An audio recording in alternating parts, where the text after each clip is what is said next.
오늘 우리 하나님 말씀은요, 시편 15편이에요. 아주 쉽고 짧은 말씀인데,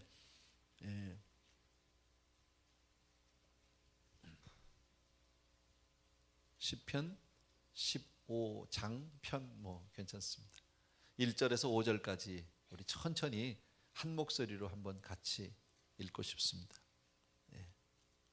다 같이 읽습니다. 시작. 여호와여, 주의 장막에 유할 자 누구오며 주의 성산에 거할 자 누구오니까? 정직하게 행하며 공의를 일삼으며 그 마음에 진실을 말하며 그 혀로 참소치 아니하고 그 벗에게 행악지 아니하며 그 이웃을 회방치 아니하며 그 눈은 망령된 자를 멸시하며 여호와를 두려워하는 자를 존대하며 그 마음에 서원한 것은 해로울지라도 변치 아니하며 별리로 대금치 아니하며 뇌물을 받고 무죄한 자를 해치 아니하는 자니 이런 일을 행하는 자는 영영이 요동치 아니하리이다. 아멘. 여러분들이 집에 돌아가셔서도요, 이 말씀을 몇 번씩 이렇게 읽어주시면 참 좋겠어요. 그죠? 읽으면 전혀 어렵지 않게 쉽게 이해할 수 있습니다. 그러나 하나님의 말씀이 이렇게 우리에게 복을 주시겠다고 하면 그대로 복을 받을 수 있는 겁니다. 너무너무 감사한 거죠. 1절은 이 시편 15편은 크게 보면 질문하고 답하고 그리고 이렇게 하면 된다라고 하는 그 방법을 얘기해 준, 이렇게 세 가지로 나눠 볼 수 있는데, 먼저 1절은 질문이에요. 여호와의 주의 장막에 유할 자가 누구오며 주의 성산에 거할 자가 누굽니까? 라고 묻습니다. 주의 장막에 유할 자, 주의 성산에 거할 자, 같은 말이에요. 두 개가 다 같은 말인데, 다른 말로 바꾸면 하나님 앞에 온전히 예배할 수 있는 사람, 하나님과 동행할 수 있는 사람은 누군가요? 그거예요, 여러분. 하나님 앞에 온전한 예배, 우리가 이렇게 모여 있는 거, 우리가 신앙생활하는 이유는 하나님과 동행하기 위해서예요. 하나님과 함께 늘 같이 있고 하나님께 예배하는 이유도 바로 하나님과 함께하기 위한 거예요. 믿습니까, 여러분? 그런데 그렇게 하면 복을 받는다는 거예요. 그렇게 하면 오늘 5절 맨 끝에 5절 하반절에 보면 이런 일을 행하는 자는 영영이 요동치 않는다. 이게 하나님이 우리에게 주시는 복이에요. 이런 사람. 그러니까 하나님 앞에 온전, 참 너무나 뻔한 얘기고 모르는 사람은 아무도 없는 이야기인데, 저는 이 말씀을 준비하면서 이런 생각을 했습니다. 주의 장막에 유하고 성산에 거한다. 하나님과 함께한다. 나는 하나님하고 얼마나 가까이 있는가? 여러분은 하나님하고 얼마나 가까우세요? 이게 우리가 물어봐야 될 질문인 거예요. 우린 늘 예배 가운데 있고 예배에 너무 익숙해 있죠. 어떻게 보면 신앙생활을 수십 년씩 해왔는데 나는 정말 하나님하고 가까우냐? 가까우세요? 하나님 앞에 우리가 예배 드리기 위해서 또 나왔는데 하나님 앞에 온전한 예배를 드린 게 언제세요? 그렇죠?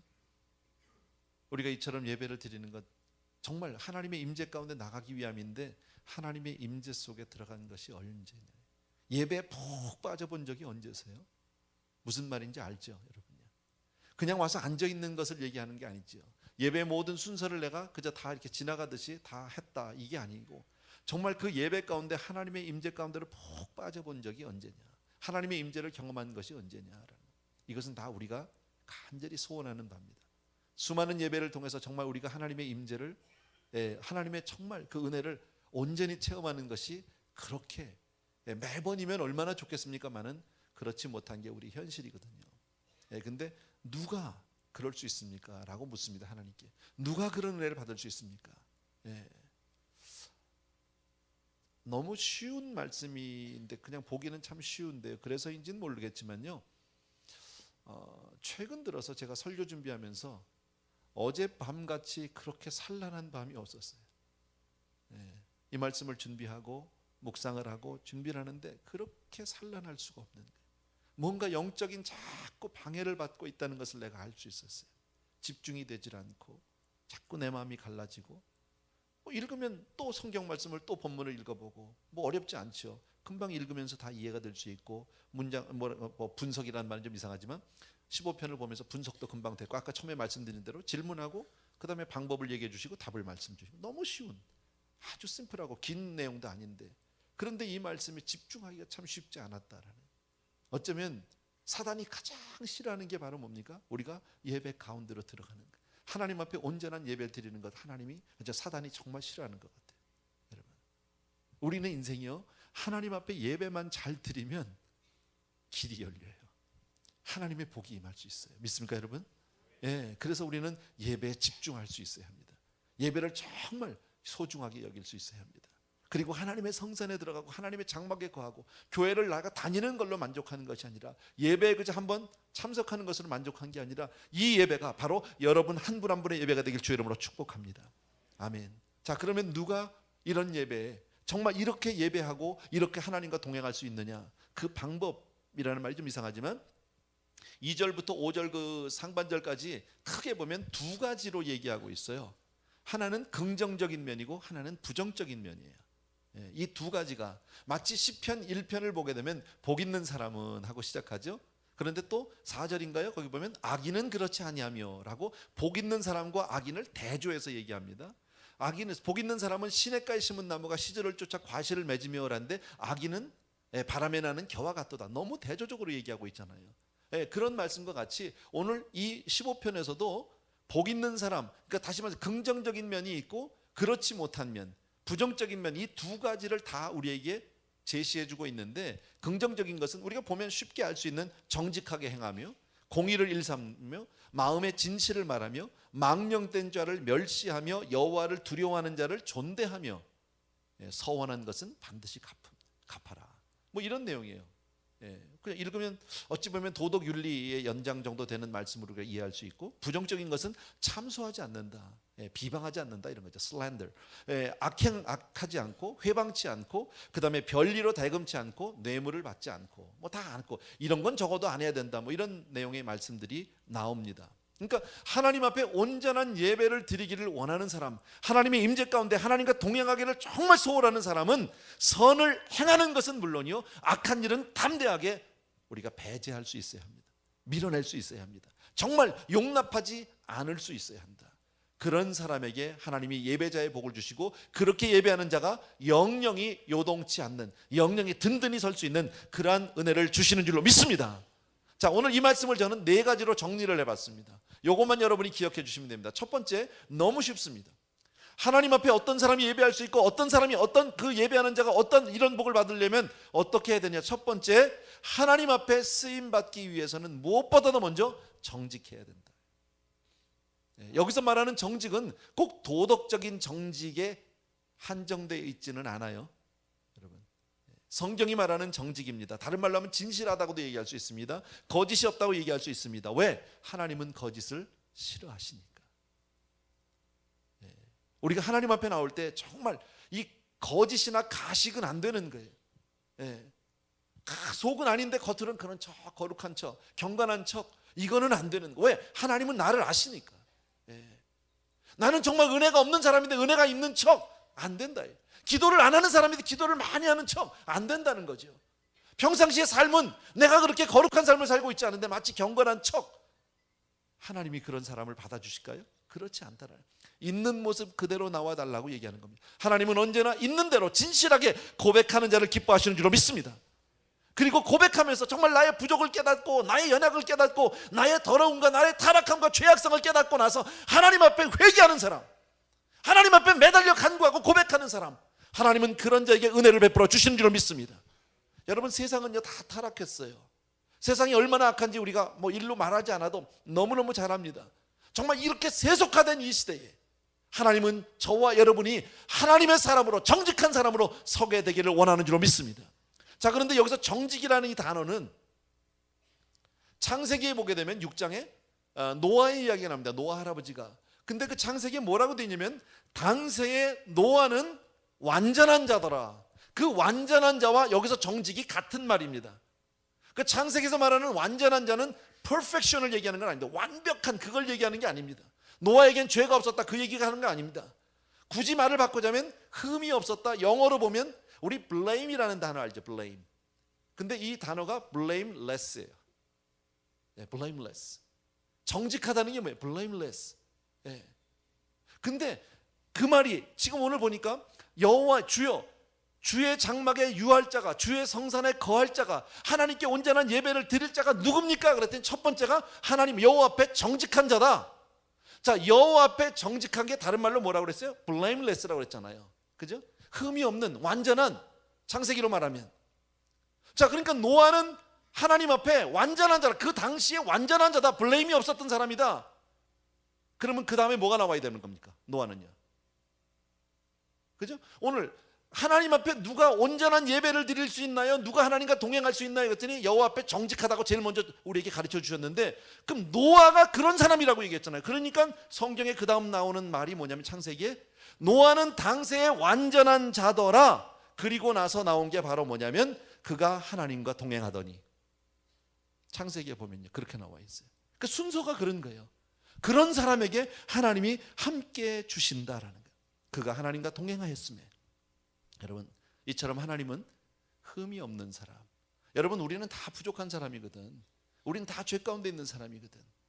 그런데 여기서 말하는 것은 저와 여러분이 예수 그리스도의 보혈의 피로 말미암아 깨끗이 씻음 받아 의롭게 된 줄로 믿습니다. 나의 의가 아니라 예수 그리스도의 보혈의 공로를 입고 하나님 앞에 서는 사람, 하나님의 은혜를 온전히 깨닫고 그 앞에 겸손하게 서는 사람이 바로 정직한 자인 줄로 믿으셔야 합니다. 여러분, 우리가 아무리 열심히 살아도, 아무리 내가 노력을 해도 진실하지 않으면, 그죠? 사람들도 안 믿어줍니다. 지내보다가요, 진실하지 않은 사람 가까이 안 합니다. 결국 그 사람하고 이게 관계가 있어도 아주 소원해지기 시작합니다. 멀어지기 시작합니다. 하나님도 마찬가지예요. 하나님도 어떤 사람을요, 부족하면 부족한 대로, 연약하면 연약한 대로, 부끄러우면 부끄러운 대로 하나님 앞에 내가 무릎을 꿇는 사람, 하나님 앞에 나가서 간구하는 사람. 여러분, 나는 저와 여러분이 주 앞에서 그런 사람이 되어야 할 줄로 믿습니다. 아멘. 어렵지 않아요. 두 번째 보게 되면 공의를 일삼다. 지금 같은 내용이에요. 하나님 앞에 정직한 자인데 두 번째 공의를 얘기한다. 2절에 보니까 나오죠. 공의를 일삼으며. 공의를 일삼는다는 말은 Who does the righteous? 하나님이 원하시는 것을 힘써 하려고 노력하는 사람이에요. 하나님이 원하시는 것, 자기 중심적인 삶이 아니라 하나님의 뜻을 쫓아 살려고 하는 사람이 바로 공의를 행하는 자다. 하나님 중심으로 살려고 하는 사람. 근데 사람들은요, 하나님 중심이 아니라 자기 중심으로 살려고, 자기 마음대로 살려고 합니다. 그렇게 살면 하나님이 원하는 것 할 수 있나요? 없다. 여러분, 꼭 정확한 비유는 아닌데 용서하시고 들으십시오. 오늘 같은 날, 하나님이 원하는 건 메모리얼 데이에 놀러 가는 걸까요? 예배하는 걸까요? 내가 너무 이렇게 블랙 앤 화이트 흑백 논리로 얘기해서 대단히 미안한데, 물론 놀러 가신 분도 잘한 거야. 거기서 예배 드릴 수도 있어요. fine. 그런데 정말 때로는 그런 게 있잖아요. 하나님의 뜻을 뻔히 알면서도 내 소욕이 있어서, 내가 원하는 게 있고 내가 하고 싶은 게 있어서 글로 밀고 나갈 때가 있죠. 이것은 공의를 행하는 자는 아니다. 삶의 중심에 항상 하나님 우선주의로 살고 하나님을 위해서 예배하는 사람, 하나님은 그런 사람을 축복해 주시는 줄로 믿습니다. 또 그런 사람뿐 아니라요, 예배 가운데 왔습니다. 교회에 왔습니다. 예배를 드리는데 예배는 예배고 내 생각은 내 마음은 내 마음이고, 그냥 예배 와서 앉아 있었어. 설교 말씀 들었어. 근데 그거 다 그냥 내가 듣고 싶은 만큼만 들어. 나머지는 다 버려. 그런 거지. 목사가 다 원래 그런 거지. 성경 그 다 들어야 되나? 내가 필요한 사람이 이 정도, 나 정도 살면 되는 거지. 나름대로 자기의 원칙을 가지고 자기의 기준을 가지고 사는 사람, 이건 공의롭지 않은 거예요. 하나님 앞에 온전히 설 수 없는, 하나님이 그런 사람의 예배를 받아주시지 않겠다라는 거예요. 근데 또 한 가지는 뭐냐면, 그렇게 사는 사람이 있죠. 예배는 예배고 하나님은 하나님이고 나는 나고 성경은 성경이고 내가 사는 방식은 방식이고, 이렇게 살면 그 마음 가운데 자유함이 없어요. 그건 여러분이 아세요. 그 마음 가운데 절대 평안하지 않아요. 기쁘지 않아요. 힘들거든요. 뭔지. 그리고 자기 어떤 궤변 속에 살아가기 시작한단 말이죠. 그리고 억지로 그것을 합리화하려고 애를 쓴단 말이죠. 그렇지 않다라는, 여러분, 그런 사람은 공의를 행하는 사람이 아니다. 여러분 기억하십시오. 하나님 앞에 정말 예배하기를 원하십니까? 하나님의 온전한 예배자가 되기를 원하고 하나님과 동행하는 사람이 되기를 원하면, 첫 번째, 하나님 앞에 정직한 자가 되어야 합니다. 순수한 자가 되어야 합니다. 하나님의 말씀 앞에 내 삶을 드리는 사람이 될 수 있어야 할 줄로 믿습니다. 아멘. 어렵진 않아요. 살기가 어렵죠. 말씀이 어렵진 않아요. 제가 그래서 어젯밤에 밤새도록 그런 이 갈등과 고민과 산란함이 있었던 것 같아요. 영적인 부담이 참 많이 있었어요. 너무 뻔한 얘기인데, 근데 그 뻔한 것을 우리가 그대로 못 산다는 거죠. 두 번째, 오늘 성경에서 우리에게 가르쳐 주시는 것이 이웃과 아름다운 조화를 갖는 사람이에요. 하나님 앞에 나 자신을 잘 세우는 것 중요하지만 이웃과의 관계 속에서도 정말 하나님 안에 신앙의 아름다움을 드러내는 사람을 얘기하고 있습니다. 본문은 그 혀로 3절에 나오죠. 참소치 아니하고 행악지 아니하며 그 이웃을 회방치 않는다. 참소하지 않는다. 아까도 얘기했지만 남을 헐뜯어서 막 없는 것을 막 뒤집어 씌워서 막 이렇게 비방하는 거 있죠. slander. 헐뜯는 건 뭐 여러분 다 아시는 거예요. 조금 다른 말로 표현하면 믿음의 사람은, 예수 믿는 사람은 말을 가려해야 된다. 입조심해야 된다. 인간과의 관계 속에서도요, 남을 헐뜯고 욕하고 비방하고 모함하고, 여러분 그러면 그 사람 가까이 못합니다. 자꾸 누가 와서 남 욕하는 사람이 있죠. 그런 분들이 있더라고. 전에 보니까요. 자꾸 와서요, 이 사람이 이랬어요, 저 사람이 저랬어요. 근데 사람이 그 죄성이 있어서 들으면 또 재밌거든요. 그게 제가요 전에 교회 다닐 때 그때 그 목사가 이랬어요. 좋은 얘기일까요, 나쁜 얘기일까요? 그러면 들으면서 그래요? 아니 어떻게 목사가 그럴 수 있을까요? 막 그런데 속은 막 시원해. 그러면 안 돼. 근데 그걸 알아야 돼. 그 사람이요 또 다른 사람한테 가서는요 내 얘기할 거예요. 자기 얘기할 거라고. 그런 사람은 좋은 사람 아니에요. 그런 사람은 하나님 앞에 복 받을 수 없는 사람이에요. 여러분 무엇보다도 그런 입, 참수하는 입, 비방하는 입, 회방하는 입을 가지고 있는 사람 하나님이 받아주지 않는다. 하나님이 그런 사람을 절대 그 예배 하나님이 안 받겠다. 너는 와서 예배 드린다고 하지만 나는 그 예배를 받지 않겠다.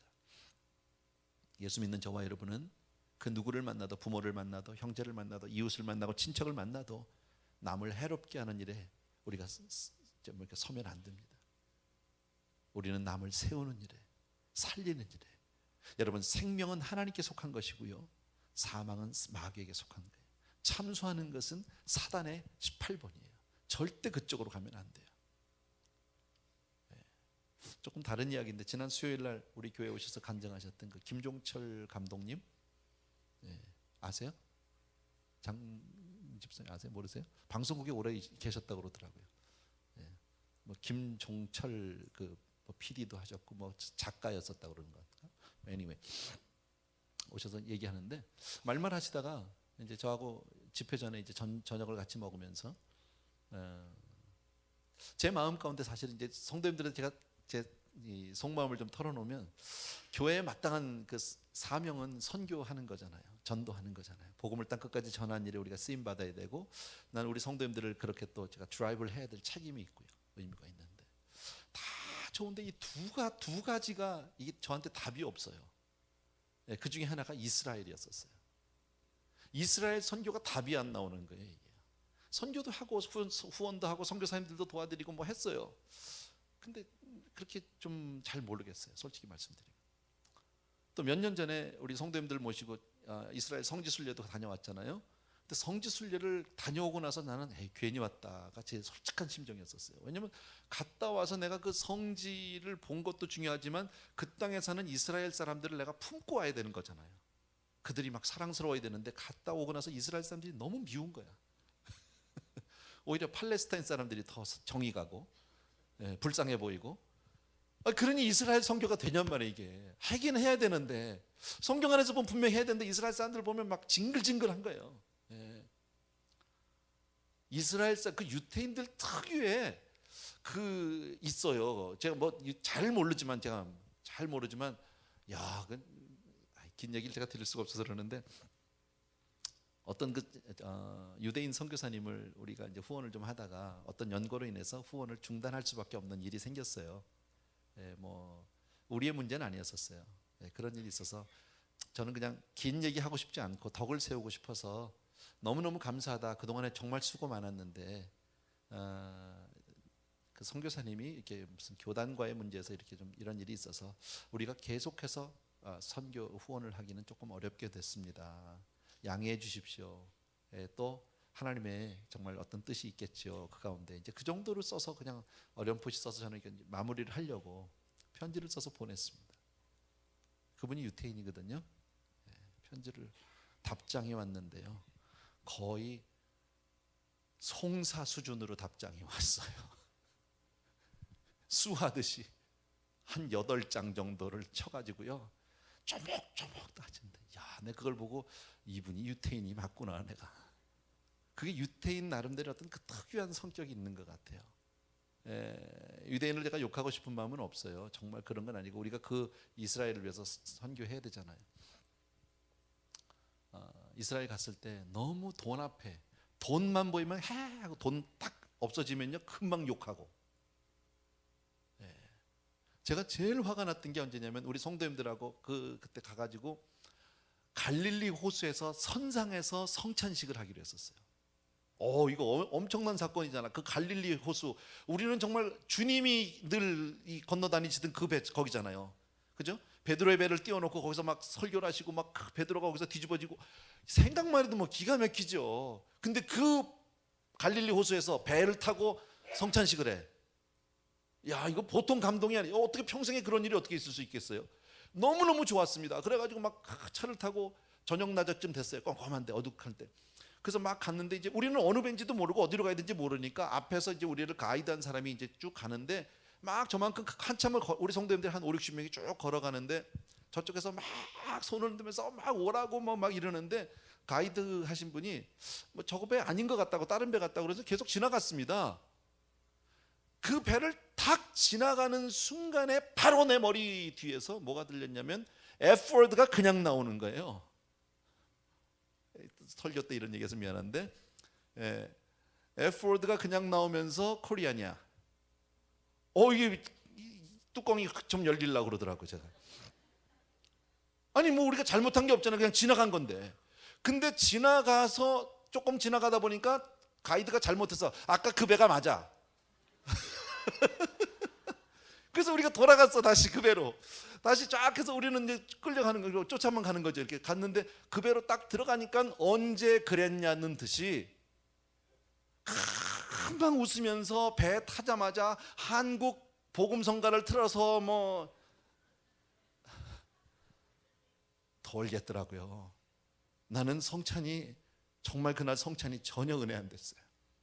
이렇게 돈 앞에서 달라질 수가 있을까? 그런 경험이 여러 번 있었습니다. 어쨌든 그래서 그런 마음을 가지고 제가 돌아오고 나니까 이스라엘에 대한 어떤 이게 뭘까 애틋한 마음이 좀 식었다고 할까요? 또 한 군데가 얘기가 좀 빗나가서 죄송해요. 또 한 군데가 북한 선교예요. 해야 하는데 답을 모르겠어요. 뭐 답이라는 것보다도 가끔 우리 교회에서 정말 필요하다고 하면은 뭐 아이들 겨울에 춥다고 하면 잠바도 보내주고 장갑도 사서 보내고 내복도 사서 보내고 먹을 것도 사서 보내고 뭐 용천에서 열차 사고 나면 의료품도 보내고 교회에서 성도님들 헌금으로 다 했거든요. 근데 문제는 뭐냐면 이게 제대로 간 건가? 그잖아요. 우리는 돈만 줬으니까. 이게 정말 간 거야? 정말 애들이 받아서 입은 거야? 아니면 사진을 찍어서 또 오는데도 그놈인지 작년에 입은 걸 입고 금년에 받았다고 그러는지 아니면 그걸 가지고 미사일을 만드는지 핵을 만드는지 who knows. 도무지 해결할 수 이게 모니터가 안 되는 나라예요 도대체. 그래서 이 두 나라가 제가 오죽하면 북한 선교는 기도만 하자 이러고 있겠습니까? 그래서 그런 이야기를 했어요. 얘기가 너무 빗나가서 죄송합니다. 그 감독님하고 얘기하다가 북한 선교나 이런 데도 좀 이렇게 탈북자 문제나 이런 것도 좀 다큐멘터리로 찍어서 이렇게 우리한테 보여주실 수 있으면 좋겠다. 이제 저는 앞으로 그랬더니 그렇지 않아도 하려고 했다는 거예요. 하려고. 근데 그분이 무슨 말씀을 하냐면 그래서 나름대로 한국에서 이제 그 북한 선교하는 그 선교 단체들을 이렇게 조사를 해봤더니 이게 선교 단체마다 다 다른 거예요. 여기는 지하교회가 한 7,000개는 있다. 북한에. 여기는 무슨 소리냐? 한 1,500개 있다. 여기는 없다. 북한이 어떤 사회인데 지하교회가 있냐? 어디가 맞는지를 모르겠다는 거지. 그러다 보니까 조사하다 보니까 나름대로 거기도 또 좀 부조리들이 보여지고 그래서 그거를 먼저 다큐멘터리로 찍어야 될 것 같다. 그런 얘기를 하더라고요. 제가 말렸어요. 하지 말라고. 그게 밖에 알려지는 게 싫어서가 아니라 참소하는 일은 사단이 하는 일이니까. 이 얘기하려고 내가 너무 긴 얘기를 했습니다. 죄송합니다. 사족이 너무 길었는데 어쨌든 우리 성도님들은요, 참소하는 쪽에는 쓰시면 안 돼요. 내 눈에 그게 보일 수 있어요. 지적할 수 있어요. 그러나 여러분, 심판하는 건 우리 손에 있지 않아요. 하나님의 손에 달려 있어요. 믿습니까 여러분? 우리 믿음의 사람은 어떤 일이 있어도 사람을 만나면 하나님 앞에 쓰임받는 사람들의 특징을 보게 되면 이웃을 잘 되게 하고 이웃을 세워주는 사람입니다. 이웃이 완전해서가 아닙니다. 이웃이 흠이 없어서가 아닙니다. 하나님의 눈으로 바라보는 사람, 누구를 만나도 정말 저 사람을 이용해 먹을까 아니라 어떻게 하면 저 사람에게 도움을 줄까라고 생각하는 사람을 하나님이 복 주신다라는 겁니다. 여러분, 복은 하나님이 주신다. 믿습니까 여러분? 하나님이 주시면 되는 거예요 여러분. 근데 타락하고 범죄한 우리 인생의 이 본성이 뭡니까? 어떻게든 남을 깎아내려야 내가 올라간다고 생각한다. 남을 욕하고 참소해야 내가 올라간다라고. 아니, 그렇지 않아요. 그렇지 않아요. 우린 절대 그러면 세워줄 수 있어야 한다 여러분. 참소하는 사람은 결국 하나님 앞에 설 수 없다. 오늘 그랬잖아요. 그죠? 그 혀로 참소치 하냐고. 거꾸로 얘기하면 참소하는 사람은 아까 1절에 걸리죠. 하나님은 그런 사람이 예배를 받지 않는다. 주의 성산에 거할 수 없다. 주의 장막 안에 그가 유할 수 없는 것이다. 여러분, 하나님은 그런 영혼을 기뻐하지 않는다라는 겁니다. 복받은 사람들의 특징을 보면 하루 종일 같이 있어도 남의 험담하지 않아요. 어떻게 해서든지 그저 그 사람의 좋은 얘기하고 다 그저 이런 얘기. 네, 우리 교회에 그런 분이 한 분 계세요. 권사님 한 분만 있는 건 아니겠지만 계세요. 권사님이 한 분 계시는데 내 이름은 얘기 안 할게요. 근데 참 내가 그 권사님을 귀하게 여겨요. 제 마음으로. 한 번도 그분에게 대놓고 귀하다고 얘기한 적은 없어요. 근데 제 마음에 참 귀한 분이다. 왜? 내가 그 권사님을 여러 해 동안 알고 있는데 누구를 만나도 어떤 사람 얘기를 해도 절대 부정적인 얘기를 하는 걸 내가 본 적이 없어요. 그분은 이래서 좋고 저분은 이래서 좋고 저분은 이래 좋고 다 좋은 점만 바라보고 있더라고요. 근데 보니까 그분의 삶 가운데 늘 하나님의 어떤 그 이 보호하심이 있어요. 늘 평안한 삶이 있어요. 너무너무 귀하더라고요. 오랫동안 알아봤는데 여러분, 그게 바로 하나님 앞에 예배하는 자요 하나님 앞에 복받는 자인 줄로 믿습니다. 마태복음 7장에 보게 되면 너희가 비판하는 그 비판으로 너희가 비판을 받을 것이요 너희의 헤아리는 그 헤아림으로 너희가 헤아림을 받는다. 우리 마태복음 7장에 있는 황금률이 뭡니까? 너희가 대접받고자 하는 대로 대접하라잖아요. 그죠? 네가 대접받고. 그러니까 내가 자꾸 남을 참수하고 내가 남을 회방하고 헐뜯으면 내가 그렇게 되는 거죠. 내가 욕먹고 마는 거죠 결국은. 그러니까 남을 세워주고. 시편 101편에 보게 되면 그 이웃을 극히 허는 자를 내가 멸할 것이오. 이웃을 은밀하게 정말 막 헐뜯고 욕하는 사람 잘 될 것 같지만요 잘 안 된다. 하나님이 그를 멸한다. 야곱의 12아들을 이스라엘의 12지파가 됐잖아요. 12아들이요. 근데 그 중에서 3지파가 잘 됐어요. 레위 지파, 유다 지파, 요셉 지파거든요. 이 3지파의 특징은 남을 위해서 살았던 사람들이에요. 자기만을 위해서 살았던 지파는 다 망하고 말았어요. 잘 안 됐어요. 남을 위해 살 때. 그러니까 우리 크리스찬들은 내가 비즈니스를 해도 사업을 해도 남을 해롭게 하는 비즈니스를 하시면 안 돼요. 기억하셔야 돼요 여러분. 남을 해롭게 하는 비즈니스를 하면 안 돼요. 남을 돕는 비즈니스를 해야 돼요. 누구를 만나든지 잘해줘야 했다고 생각해야지 그 사람을 이용해서 내가 잘 돼보겠다고 하는 건 절대 잘 되지 않아요. 왜? 하나님이 그런 사람을 축복해 주지 않으니까요. 알겠죠? 여러분, 하나님 앞에 온전한 예배 드리는 사람, 하나님 앞에 정말 온전히 은혜로 쓸 수 있는 사람, 첫 번째 하나님 앞에 정직한 자요. 말씀드렸죠? 내 자신이. 두 번째 이웃과의 관계 속에서 아름다운 관계를 갖는 사람. 세 번째가 바로 뭐냐면 여호와를 경외하는 사람이에요. 여호와를 경외하는 자. 오늘 여기 보니까 4절에 그 눈은 망령된 자를 멸시하며 여호와를 두려워하는 자를 존대하며 그 마음에 서원한 것은 해로울지라도 변치 아니하며 하는 말씀이 있어요. 망령된 자, 이단, 하나님이 없는 자, 이런 사람은 멸시해야 됩니다. 우상 숭배하는 자 미워해야 합니다. 여러분, 예수 믿는 저와 여러분은 어떤 경우에도 우상 숭배하면 안 됩니다. 점치러 다니면 안 됩니다. 여러분, 어떤 경우에도 그런 사람하고 가까이 해서도 안 됩니다. 하나님이 정말 미워하세요. 우상 숭배하는 자 다 죽이라고 그랬어요. 가난해도 가진 게 없고 배운 게 없어도 하나님을 잘 믿는 사람을 존대할 수 있어야 합니다. 믿음 때문에. 세상 사람들은요, 높은 사람들, 힘 있는 자들, 돈 있는 사람들을 쫓아가고 그들을 존경합니다. 그러나 그렇지 않다. 여러분 꼭 기억해 주셔야 합니다. 우리는 하나님을 두려워하고 잘 섬기는 사람들을 존경할 수 있어야 합니다. 그 다음에 여기서 여호와를 경외하는 또 하나가 뭐냐면, 서원한 것은 반드시 지키는 자예요. 서원한 것은, 하나님 앞에 약속한 것은 지켜야 합니다. 내가 해가 될지라도 지켜야 합니다. 근데 여러분, 서원을 할 때 결과를 알고 서원하는 사람은 없어요. 그죠? 서원하는 게 서원, 그냥 앞으로 어떻게 되더라도 하나님 앞에 서원한 거니까 지켜야 한다. 하나님은 그런 사람을 축복하시겠다는 거죠. 근데 요즘에 보면 이 하나님 앞에 한 서원을 너무 가벼이 깨는 사람들이 많다. 평생 아플 때나 건강할 때나 잘 될 때나 안 될 때나 검은 머리 파뿌리 끝까지 사랑하고 잘 살겠느냐 했더니 다 그렇게 살겠다고 약속했거든요. 하나님 앞에 서약한 거잖아요. 결혼은 뭐예요? 번복할 수 없는 하나님 앞에 서약이에요. 서원이에요. 근데 그냥 깨요. 이건 안 되는 거예요. 여러분, 내 입으로 한 약속은 어떤 경우가 있어도 하나님 앞에 지키는 사람, 그런 사람이래야 하나님이 그런 예배를 받아주시겠다. 마지막으로 하나 더 우리 기억한다면, 물질을 선하게 사용할 수 있는 사람이에요. 너무 쉬운 얘기예요. 그죠? 별리로 대금치 아니하며, 이 말은 그냥 쉽게 얘기하면요, 이자놀이 하면 안 된다, 그 얘기예요. 신명기 23장에 보게 되면 이자를 받는 데 대한 엄격한 원칙을 얘기하는데, 가난한 자들, 특별히 어려운 사람들한테는 절대 받지 마라.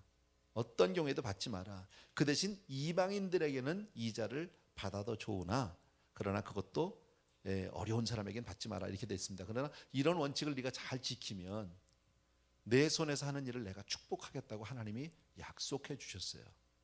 그런데 그 원칙이, 신명기의 원칙이 지금 현대 자본주의 사회에서 꼭 맞지는 않아요. 왜냐하면 신약에 들어와서 주님이 비유 속에서 말씀하시기를, 그러려면 네가 왜 한 달란트를 묻어놨던 사람이지, 땅 속에다가. 그 사람에게 뭐라고 그랬습니까? 은행에다라도 넣어서 네가 이자라도 받았어야 되는 게 아니냐, 그렇게 책망하신 적도 있거든요. 그러나 원칙은 뭡니까? 가난한 이웃, 힘없는 이웃에게 돈 빌려주고 그거 뺏으면 안 된다는 거죠. 한국에 보면 왜 그런, 미국에도 있나 모르겠는데요, 뭐 신문 같은 데 보면 나오잖아요. 고리대금 하시는 분들, 1년에 이자가 뭐 몇백 퍼센트 뭐 이런 거. 뭐 100불 빌려줬는데 뭐 한 달 지나고 나니까 그렇게 갚아야 될 돈이 1000불이 됐다든지 10,000불이 됐다든지, 그건 안 되는 거죠. 그렇게 해서 돈을 버는 것 절대 복이 되지 않는다라는 거예요. 여러분, 예수 믿는 사람의 신앙 양심에 그것은 옳지 않다. 물질을 가지고, 하나님이 우리에게 물질을 주신 이유는 그것 가지고 다른 사람들을 이롭게 하라고 주신 겁니다. 물질은 은사입니다. 여러분, 은사는 다른 사람을 위해서 쓰라고 준 겁니다. 퍼주라는 뜻이 아니라 다른 사람을 이롭게 하고 세우기 위해서 하나님이 우리에게 주신 겁니다. 왜요? 왜 우리가 물질을 쓸 수 있습니까? 복은 하나님이 주시는 거니까. 물질이 나를 복 주는 게 아니니까. 근데 세상 사람들은 어떻게 생각합니까? 돈이 복이라고 생각합니다. 돈이 복 아닙니다. 여러분, 하나님이 복입니다. 믿으셔야 합니다. 이거. 정말 우리는 하나님이 주시는 복으로 잘 살아야 하고요, 돈놀이 하는 사람들은 하나님의 전에서 쓰임받지 못합니다. 꼭 기억해 주셔야 합니다. 또 하나 더, 뇌물을 받지 않는 것. 이건 뭐 너무 뻔한 얘기인데요, 뇌물. 왜요? 근데 통하거든요, 이게. 뇌물은 밝은 자의 눈을 어둡게 하고요, 의로운 자의 길을 굽게 합니다. 뇌물 받은 것 때문에 내가 공의로운 판단을 하지 못합니다. 재판하지 못합니다. 굽게 합니다. 유혹받지 않아야 합니다. 어쨌든 예수 믿는 사람은 이렇게 살아야 한다. 마치 오늘 도덕과 윤리 같은 이야기인데, 오늘 결론적으로 오늘 뭘 얘기합니까? 이렇게 사는 사람은, 내가 5절 중간 이하에 이런 일을 행하는 자는 영영이 요동치 아니하리라. 아멘. 여러분, 세상에서 제일 안전한 자리가 어딜까요? 세상에서 가장 평안한 자리가 어딜까요? 하나님과 같이 있는 거죠. 아멘. 하나님이 같이 해주시는 자리잖아요. 그런 사람은 영영이 요동치 않는다. 어떤 경우에도 하나님이 함께하면 내 삶은 흔들리지 않는다라는. 나는 우리 사랑하는 성도님들이 이러한 복을 받게 되길 주의 이름으로 축원합니다. 자, 그런데 제가 마지막으로 이 말씀을 드리고 싶은 것은 뭐냐면요, 이것을 우리가 이렇게 지켜라 저렇게 지켜라 하는 그 문제가 아니에요. 2절부터 5절 초반까지 나오는 그 많은 해라와 하지 말라 있지 아까요. do's and don'ts는 사실은 우리 신앙의 열매예요. 믿는 사람으로서 당연히 나와야 되는 열매예요. 너희가 많은 열매를 통해서 아버지께 영광을 받는다고, 영광을 돌린다고 말씀한 것 같이 예수 믿는 사람이기 때문에 자연히 이렇게 되는 거예요. 여러분, 아까 말씀드린 대로 4가지 조건 여러분 기억해 주세요. 첫 번째, 하나님 앞에 정직한 자입니다. 두 번째, 이웃과의 관계 속에서 화목한 자입니다. 세 번째는 하나님을 경외하는 자고, 네 번째는 물질을 잘 관리하고 하나님의 뜻대로 사용하는 사람이 하나님이 귀히 복 주시고 귀히 쓰시는 줄로 믿습니다.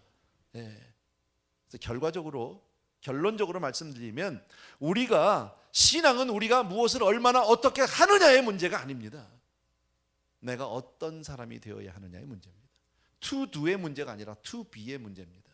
내가 신앙 안에서 이렇게 예배하는 자가 되면, 하나님 앞에 온전한 예배하는 자가 되면 자연스럽게 이러한 삶들이 나와야 하는 겁니다.